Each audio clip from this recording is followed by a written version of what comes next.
ಕಾಂಗ್ರೆಸ್ 3ನೇ ಅಭ್ಯರ್ಥಿಗಳ ಪಟ್ಟಿ ರಿಲೀಸ್. ಹೈಕಮಾಂಡ್ಗೆ 4 ಕ್ಷೇತ್ರಗಳದ್ದೇ ಟೆನ್ಷನ್. ಮಿನಿಸ್ಟರ್ ಮಕ್ಕಳು ಮಡದಿಗೆ ಹೈಕಮಾಂಡ್ ಹೊಣೆ.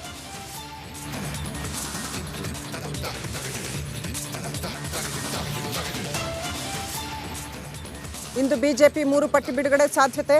ಕೇಸರಿ ಪಡೆಗೆ ಕಗ್ಗಂಟಾಯ್ತು ಪಂಚಕ್ಷೇತ್ರ. ಉತ್ತರ ಕನ್ನಡಕ್ಕೆ ಅಭ್ಯರ್ಥಿ ಯಾರು?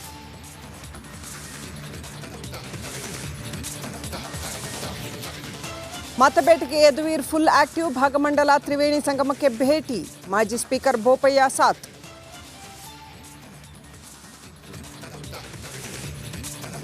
ರಾಜಕೀಯ ಬಣ್ಣ ಹಚ್ಚೋದಕ್ಕೆ ಹೊರಟಿದ್ದಾರೆ. ಇದು ಈ ಬಿ ಜೆ ಪಿಯವ್ರಿಗೆ ಏನಾಗಿದೆ, ಈ ರಣಹದ್ದುಗಳ ಥರ ಯಾವುದನ್ನ ಹೆಣ ಬಿದ್ದರೆ ಕಾಯ್ತಾ ಇರ್ತಾರೆ ಎಲ್ಲಿ ಹೆಣ ಬಿದ್ದಿದೆ ಅಂತ.